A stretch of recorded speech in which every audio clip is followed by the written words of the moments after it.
Bonjour, bienvenue pour cette nouvelle vidéo. Donc je voulais vous aborder le sujet des tentations.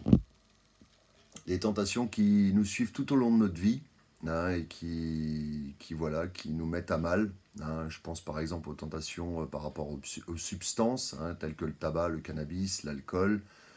Il y a aussi les tentations, par exemple la gourmandise, hein. Je vois souvent des gens qui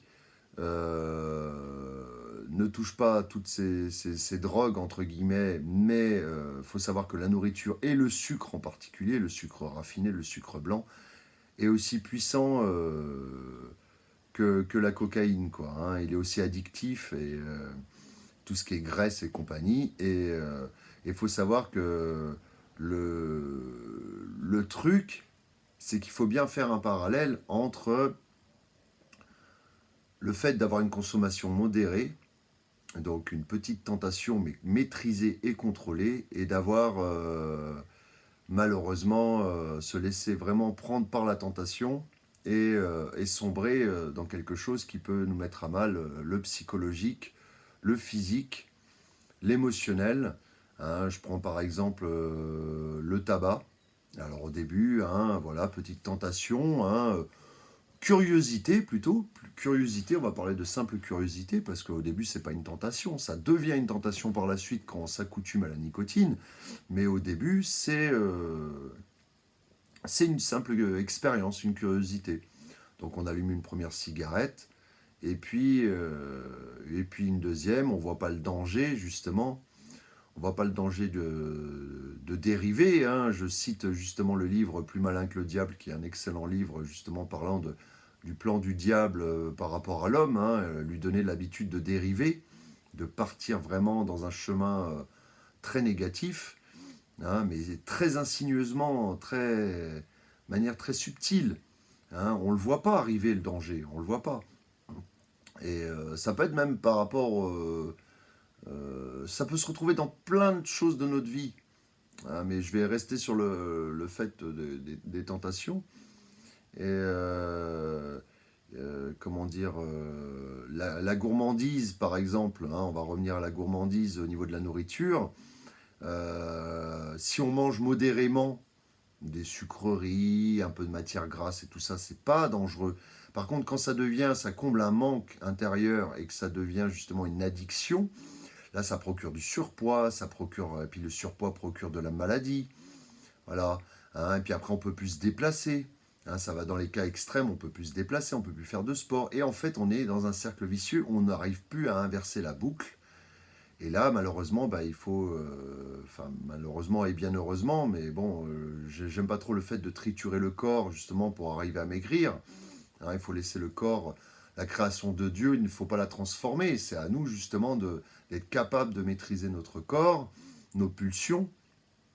Et pour ce qui est du surpoids, justement, une personne, par exemple, va manger, manger, manger énormément, jusqu'à jusqu'à ne plus pouvoir bouger, hein, dans les cas extrêmes. J'ai vu, par exemple, en Amérique, et bah, être obligé, la seule solution, c'est, pour inverser radicalement la tendance, c'est une opération, par exemple, de l'estomac. Voilà.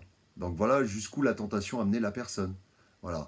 Alors bien sûr, c'est lié à un manque intérieur, un manque un vide intérieur, hein, qu'il fallait travailler. La personne ne l'a pas travaillé, s'est rabattue sur des choses extérieures. Voilà. Et maintenant, on pourrait parler aussi de la cigarette, hein. La cigarette, au début, voilà, hein, on prend une cigarette ou deux, et puis petit à petit, le cercle vicieux se met en place. Et justement, c'est un peu comme la nourriture, il y a un phénomène vicieux, c'est qu'à partir du moment où on arrête, on a un manque terrible. Voilà, hein, dans toutes les drogues que ce soit, hein, on a un manque terrible, on a une nervosité au maximum, ce qui fait qu'on replonge.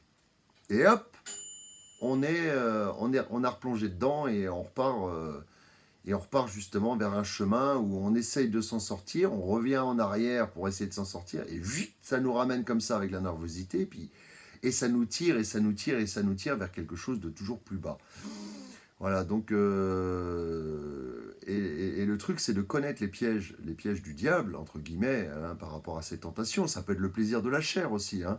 Une belle femme, un bel homme, Voilà, on se sent attiré, plaisir, voilà, ça nous fait vibrer un petit peu, entre guillemets, hein, et on a envie de goûter au plaisir de la chair, mais derrière, il peut y avoir de la souffrance.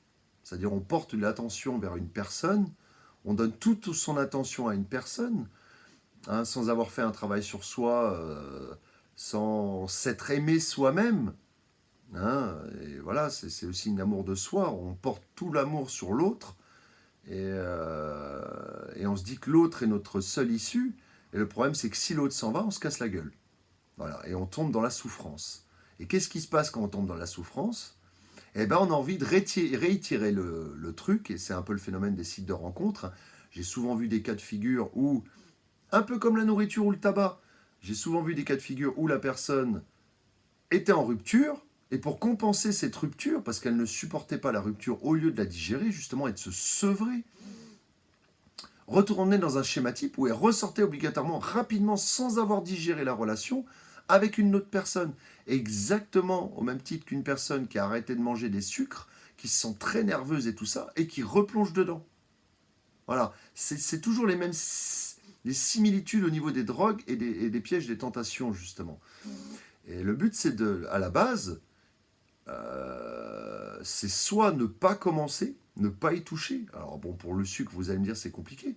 Pour le tabac, voilà. Hein, il faut savoir qu'une cigarette, au début, ça dégoûte. Voilà. Mais on insiste. Hein, on veut faire comme tout le monde. Il y a aussi le phénomène vicieux de la société qui fait qu'on veut copier les autres. Hein, par exemple, pour la cigarette, pas pour la nourriture. La nourriture, c'est propre à chacun, je pense. Hein, on ne va pas manger un burger parce que l'autre a mangé un burger. Voilà. Par contre, on peut allumer une cigarette parce que l'autre a allumé une cigarette. C'est une façon de s'insérer. Et c'est ça le piège. Hein, je pense à tous ceux qui touchent leur première cigarette. Moi, je leur recommande d'arrêter immédiatement parce que la difficulté pour arrêter après est terrible. Voilà, hein, enfin terrible, c'est pas simple. Selon l'état psychologique et la fragilité psychologique des gens c'est pas simple. Donc voilà, c'était ma petite vidéo sur les tentations, hein, tentations du diable, hein, qui sont très vicieuses, très sinueuses et qui peuvent nous permettre, hein, de descendre un peu plus dans les enfers, entre guillemets, de la vie. Hein, tentation de l'argent aussi, parce qu'il faut de l'argent pour s'acheter tout ça. Donc forcément, il y a la tentation du vol. Voilà, de se dire que c'est gratuit. Ça peut être, il y a le goût, l'adrénaline du risque, comme ça, de chaparder dans les magasins ou machin. Il y en a même, ils sont malades pour ça. Hein, parce que ça procure une adrénaline, mais derrière cette adrénaline, il y a une descente, il y a un down, voilà, derrière cette adrénaline. Et hop, et on veut toujours plus, on mange toujours plus, on vole toujours plus, comme on dit, qui vole un œuf, vole un bœuf. On fume toujours plus, on veut toujours plus rencontrer de femmes ou d'hommes pour satisfaire les besoins de la chair. Donc, et puis ça va vers toujours plus de souffrance. Voilà. Tout ça mène à la souffrance, irrévocablement. Donc soit après on fait face à sa souffrance et on s'en sort, soit on continue dans des pseudo-plaisirs qui nous maintiennent vraiment dans un cercle vicieux, hein, du plaisir, de demande de plaisir, plaisir, down, demande de plaisir, plaisir, down, et ainsi de suite, et on s'en sort vraiment jamais. Et le problème, c'est que c'est pas stable, ça va en pente descendante. C'est-à-dire qu'on va se dire, bon, hein, par exemple, je mange de la malbouffe, du sucre et tout ça, et ça va en augmentant. Par exemple, je vois par exemple pour l'estomac, ceux qui mangent, hein, parce que le corps s'accoutume, ceux qui mangent, ceux qui fument, ceux qui boivent, le corps s'accoutume, donc le corps en demande toujours plus pour une équivalence. Voilà, donc ce qui fait que ça... Le problème, c'est qu'il en demande toujours plus, parce qu'il s'accoutume, mais le problème, c'est que lui, derrière, il prend encore plus cher, le corps. Donc, quelque part, hein, on peut penser que le diable nous attire irrévocablement vers la mort. Voilà, le but ultime, c'est la mort. La mort douce, hein, la pente descendante douce vers une mort qui peut être sur le long terme, mais c'est ça le plus vicieux. C'est ça le plus vicieux. Hein. C'est là, il faut faire gaffe à toutes ces tentations et de ne pas être dans l'excès, dans le contrôle. Pour la nourriture, on va dire que ça peut encore se faire, et encore quoi que ça dépend du psychologique de certaines personnes, mais c'est beaucoup plus dur pour les drogues dures, hein, telles que l'alcool, la cocaïne, l'héroïne. Les drogues douces, déjà dans le cannabis, ça donne quand même de bonnes dépendances, hein, et ça peut mener aussi dans des cercles vicieux. Et puis aussi, il y a le fait que par rapport à l'extérieur, ça ne nous arrange pas, parce que imaginez, quelqu'un prend de plus en plus de nourriture, eh ben, il est de plus en plus, le regard des autres pèse sur lui davantage parce qu'il prend davantage de poids.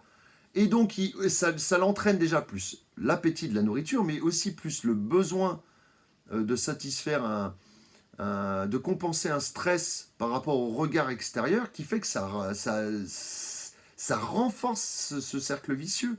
Hein, celui qui fume le cannabis, par exemple, va fumer le cannabis, va peut-être se sentir mal après les périodes où il n'en fume plus, et du coup, il va se sentir tellement mal qu'il va remettre une couche pour se sentir bien, mais il va se sentir même mal en ayant fumé, et il va refumer davantage. Donc il y a le regard des gens, le mal-être personnel, plus le regard des gens, en fait. Voilà, qui rajoute justement, qui boucle bien cette boucle et qui nous sert dans un cercle vicieux, quoi. Voilà. Donc c'était petite vidéo sur les tentations et de faire vraiment gaffe à ces choses insidieuses, hein, qui nous amènent vers le fond. Voilà, voire vers des conséquences dramatiques. Voilà. Merci d'avoir regardé cette petite vidéo et je vous dis à bientôt. Au revoir.